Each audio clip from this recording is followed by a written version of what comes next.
Well, what do we have here is one more Ukrainian counterattack operation in Pokrovsk direction. This is the town of Pokrovsk. Well, before Ukraine performed several of the strikes from the northeast direction, I mean here, and also towards Lysivka, Ukrainian forces were quite successful there. I think one was also towards Dachinske. But today Ukraine took quite a lot of ground not far away from Udachne village, and let's get into that place with more details. Hello my friends and welcome, my name is Dennis and this is the latest update from Ukraine. Let's go. So this is Udachne village, and as you can see, Ukraine almost fully liberated it. There are just a couple of quarters remain under the Russian control. Also, Ukraine was capable to get this tree line and couple of the fields under control, and the counterattack is continuing even now by the time I'm recording this video. Well, Russians still have their local defense near the railroad, also this tree line and this industrial part. I think that there is some sort of the coal mine, but in general there are no big settlements on the way for Ukraine to reach, for example, Kotlina. So in general here Ukraine tries to push Russians from all of those sides. And as you can see here, Russians were even forced to surrender. And we may cross-check it with interactive map. This map was made by Michael Santos Analytic, and here we have the confirmation that definitely Russians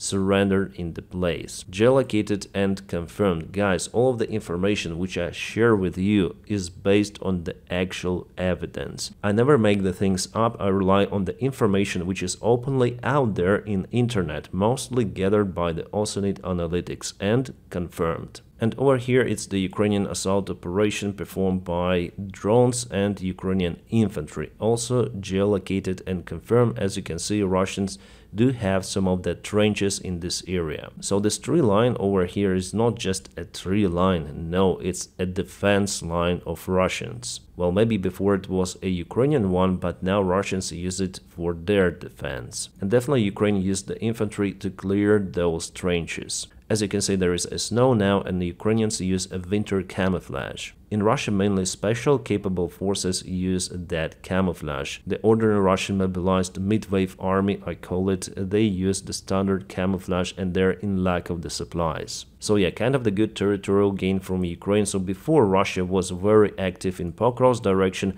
but now Ukraine takes initiative. I think that I'm already telling you about it for the last 2 weeks since Ukraine started the assault operations in Pokrovsk direction. So Russia, for the winter time, wasn't capable to get Pokrovsk under control.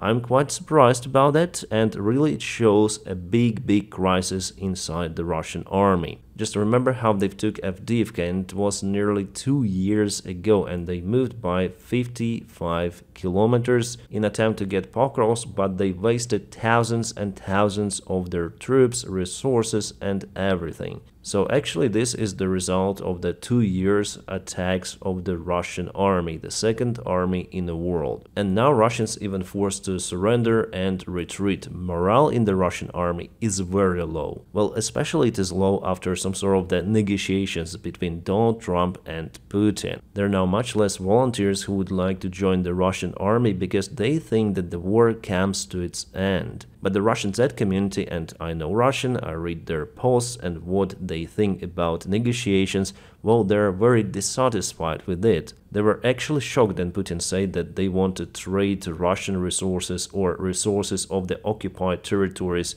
to United States of America, because actually it was the main factor for Z patriots to support this war. They were told before that America wants to occupy Russia to get resources, but Putin wants to sell Russia now for America.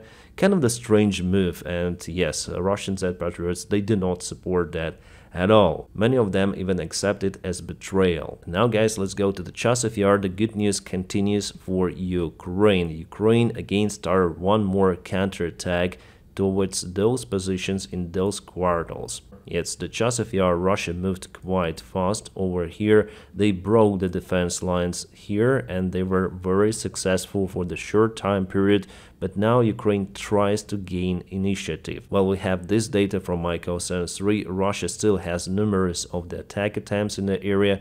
They use many of the drones. However, yesterday Ukraine was successful, taking multiple of the quarters and the streets in this part of the town. Well, as you can see, Chasiv Yar mainly it was taken by Russians, but there are some of the spots which Ukrainian army still controls, I mean here and also in the central part of the town. About the Ukrainian defense lines, if they're not shown here, it doesn't mean that they do not exist. We just don't have the information about those shared openly in internet. And also we have one more confirmation about the successful operation done by Ukrainian army in Kupiansk direction. Before there was the threat that Russians moved quite forward to the city, but Ukraine repelled this attack hump of the Russian army not far away from Sinkivka.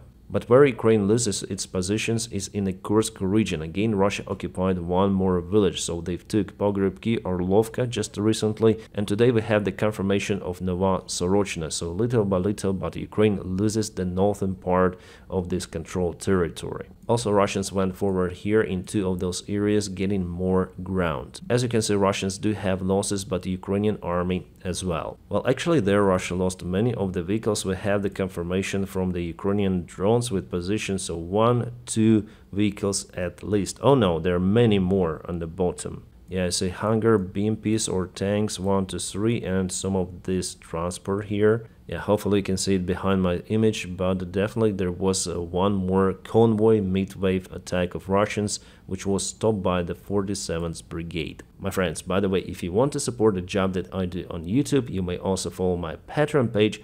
I'll put the link for it just in the video description below. Thank you so much for your awesome support. Russians continue to complain that Ukraine hit all of their vehicles, including civilian transport, which Russians use for their transportation, like average vehicles. Some of the details I cannot show you here because of the restrictions, so guys, I usually publish that stuff on my Telegram. Well, the only capable civilian vehicle is probably Niva, but this Niva is sick because of the Ukrainian FPV drone. And not just civilian vehicles are being kaputted or severely damaged. Russia continue to use their vehicles like military transport, KAMAZ, Ural. As for KAMAZ, indeed KAMAZ cancelled some of the contracts for civilian KAMAZ production and now produces mostly just for military. So little by little, but Russian economy is changing fully for the war rails. It means that there is no sign that Putin is willing to stop this war. And yeah, it's the absolutely usual picture now for Russians on the front lines. Ukraine, well, sometimes Ukraine uses civilian-like vehicles, mostly pickup trucks, but Russians use average Lada and anything else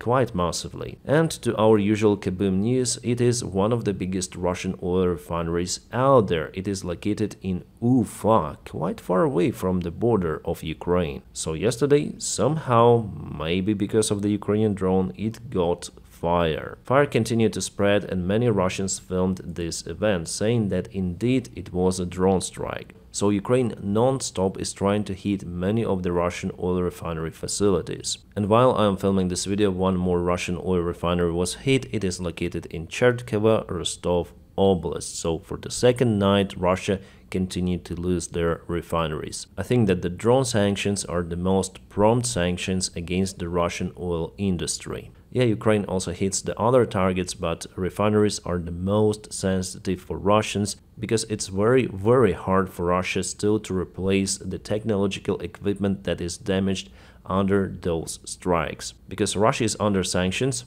so far, and they cannot access the global market for the western parts. Well, at least they have tremendous difficulties with that, but you know what? United States of America, under ruling of this orange buffoon, plans to relieve the huge load on Russia and lift the sanctions. At least we have this information from Reuters, and they cite their sources, saying that White House seeks plan for possible Russian sanctions relief. My friends, there was the information shared in internet that Trump is possible KGB agent whom KGB hired in 1987 and his call sign is Krasnov. Well, that stuff we cannot prove, but judging on what Donald Trump is doing, like what favor he does for Russia, it is hard not to believe that he is there for the Russian interests. At least because he does everything what Russia wants. He spreads the same narratives of the Russian propaganda, and he doesn't obtain a thing from Russia. Even before negotiations,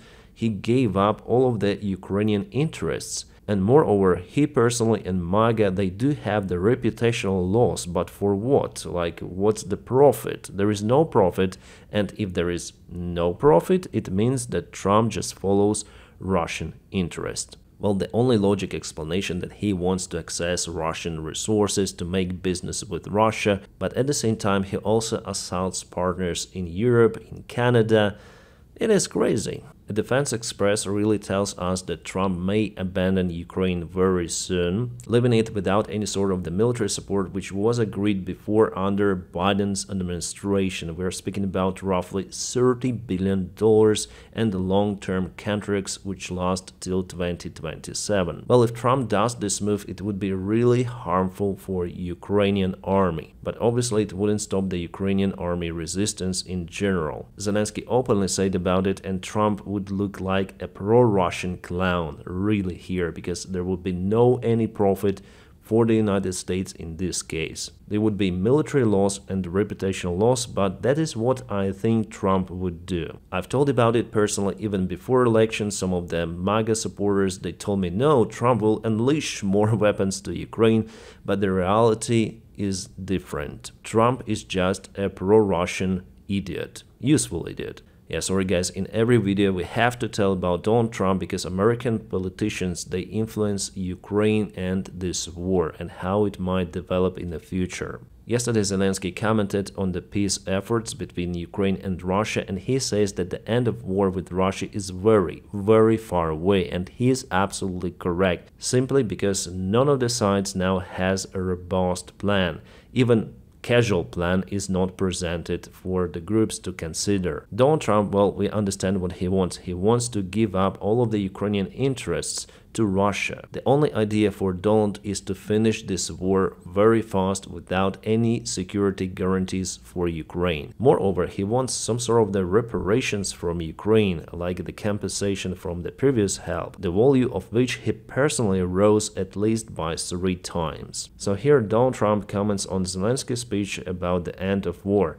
This is the worst statement that could have been made by Zelensky, and America will not put up with it much longer. So here he openly says that America will not support Ukraine much longer. Yeah, Donald writes very terrible English, actually, very hard to read as for me. It is what I was saying, this guy doesn't want there to be peace as long as he has America's back. And Europe, in the meeting they had with Zelensky, stated flatly that they cannot do job without United States, and it's one single sentence. It's probably not a great statement to have been made in terms of show of strength against Russia. What are they thinking? Well, actually Europe says totally opposite. They're willing to support Ukraine in any sort of the case. There are just 2 of the countries which will block anything, but there are ways out to bypass their veto. I mean Slovakia and Hungary. They have really stupid pro-Russian regimes, we understand that, and Orban is also Trump's friend. So yeah, those buffoons, they took control over some of the countries. They're trying to make Russia win. And one more case why Zelensky said that the war is very, very far away, because Russia doesn't want this war to be over. 3 days ago, Russian Foreign Minister Lavrov said that Russia will never accept that Ukraine controls of what Russia occupied and put in their constitution, full Kherson, Zaporizhia, Donetsk, Luhansk Oblast, so Ukraine should give up those territories. Otherwise, Russia will continue the war, but Zelensky already stated that never ever Ukraine would do that, like voluntarily withdraw from its own places, including big cities of Kherson and Zaporizhia. So just for this reason the war will continue, but I understand that it is more deeply. Russia wants to, again, restore the Soviet Empire. I tell about it many of the times. So Russia wants to conquer Ukraine Ukraine, in the best case to elect the pro-Russian president, but it's not possible. However, we see a huge gaslight of Zelensky in the United States of America right-wing mass media. Trump and Trump still, they want Zelensky to apologize, they accuse him for everything, but the free world, I think including majority of Americans, they still support Ukraine and Zelensky. And actually with all of that, Trump's bullying Zelensky got more popularity. Inside Ukraine and outside Ukraine, I feel it personally, and I said to you before that I would vote for President Zelensky in next elections if they're coming, just because Trump doesn't want Ukrainian president to be a Ukrainian president. He wants to dictate Ukraine what to do, but it was the choice of Ukrainian people, and I guess it will be the same choice if elections are there. But at the same time, it's a very, very bad idea to perform elections right now in Ukraine. It will divide Ukrainian society in the middle of the war. Elon Musk barks out the same bullshit. Zelensky wants a forever war, a never-ending draft meat grinder. This is evil. Well, Ukraine and Zelensky himself, they're the most interested parties in long-term ceasefire and ending this war. Zelensky already said that we need a ceasefire with guarantees. Ukraine even agreed not to deoccupy Donbass and Crimea using military forces in that case. Just give us guarantees that Russia wouldn't move forward. But no, Ukraine is evil because it doesn't want to surrender. Why I'm speaking about surrender? Because Russia insists on taking more territories for Ukraine just to leave those areas, Kherson and Zaporizhia mainly, and Donbass as well. Plus, Russia wants to demilitarize Ukraine for Ukrainian army to be very small, so Russia will not have any obstacles in the future war against Ukraine, which without security guarantees would happen for sure. It's 100%, and by that time Ukraine wouldn't have any sort of the military support. The war in that case would be over definitely in 3 days, and Russia would continue to do their massacres against Ukrainian, pro-Ukrainian society with the repressions, eliminations. They want Ukrainians to be Russians. That's what Putin was saying all of that time, before the war even had started, and during this war. He hasn't changed his mind yet. That is what's scary, and they want just to make a ceasefire. Ceasefire for what? Like, give us robust security guarantee, push Russia for ceasefire, push Russia, and there will be a profitable ceasefire for Ukraine. But come on, those freaks, they cannot think. They're really stupid. They're just greedy bastards who want to make business as usual. Dictator Putin,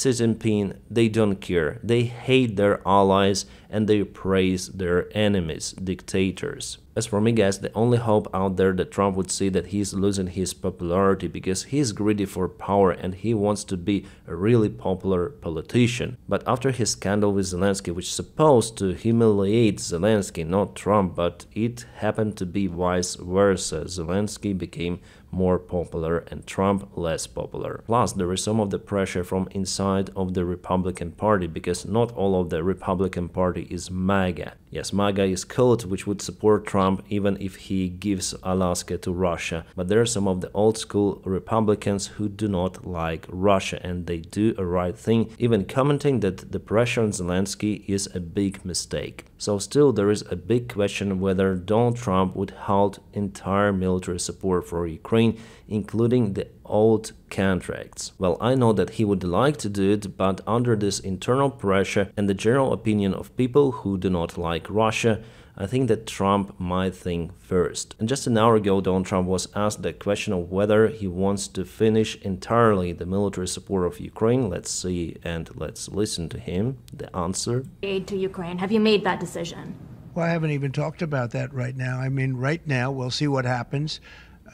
A lot of things are happening right now as we speak. I mean, literally as we speak. I could give you an answer and go back to my office, the beautiful Oval Office. I could go back into the Oval Office and find out that the answer is obsolete. It's like his business. Well, mainly there is no answer, but in general he said that they haven't considered it yet, which I think is a total fake because in most of his statements towards the Ukrainian Zelensky, he threatens in canceling the military support to abandon Ukraine. For now, he doesn't do it because he understands the consequences that people mainly they wouldn't support that. Alright, and now I want to comment about the bad situation which happened to Ukrainian soldiers on training, yes, in the training camp of Dnipropetrovsk region.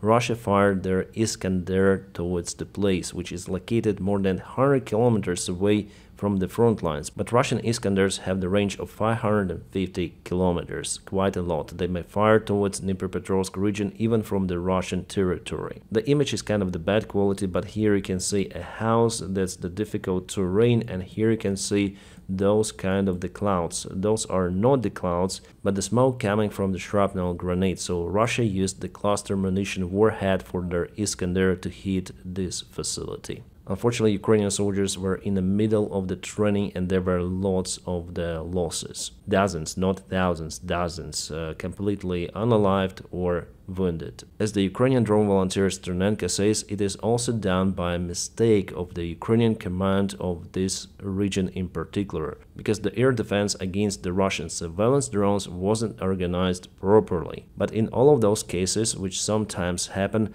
I also question, myself, because I don't have anyone to ask that question, but how Russians knew about this particular training in this particular time in that facility. Probably Russian intelligence also works well in Ukraine. They know lots of the stuff. I remember how the Ukrainian Patriot systems were kaputted with the same scenario and Ukraine lost at least 2 of those launchers. And how did Russians know that the convoy would stop at that particular place? So clearly there is someone in the Ukrainian military command giving information to Russians. But I cannot prove it, that's why it's just my logical assumption.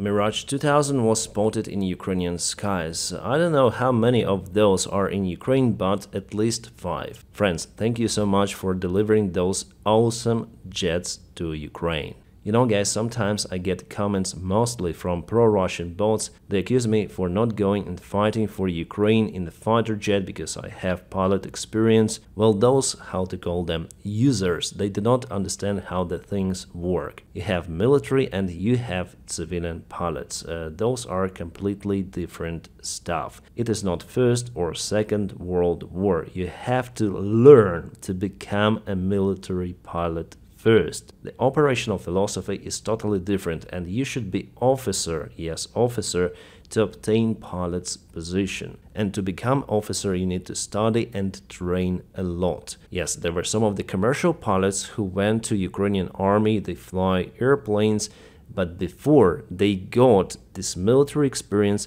and they got the officer rank. For now, for me personally, it's impossible to become a military pilot in Ukraine at all. Despite my English flight experience, there are many guys like me and they're military pilots. They have the rank and they're able to fly those jets. So Dennis going jump to the cockpit of F-16. It wouldn't work for me. All of the pilots whom I know with just commercial experience, they fly in the best case scenario just drones. Those who stayed in Ukraine actually, and most of the Ukrainian pilots, they fly elsewhere. Just a tiny little part of the commercial pilots actually stayed in Ukraine. So yes, it's the reality just for you to understand. And there were the cases also with my mates who went to Ukrainian army with good English, with piloting experience in commercial aviation, and they were sent to fight in the trenches. And it was a very, very hard job to get them out from the trenches to at least to fly drones. So sometimes reality is pretty much different compared to what people think. And that is just a short explanation for you because I got some of those questions, mainly from trolls and bots. And now, my friends, I wish you all a peaceful sky wherever you are and have a great time.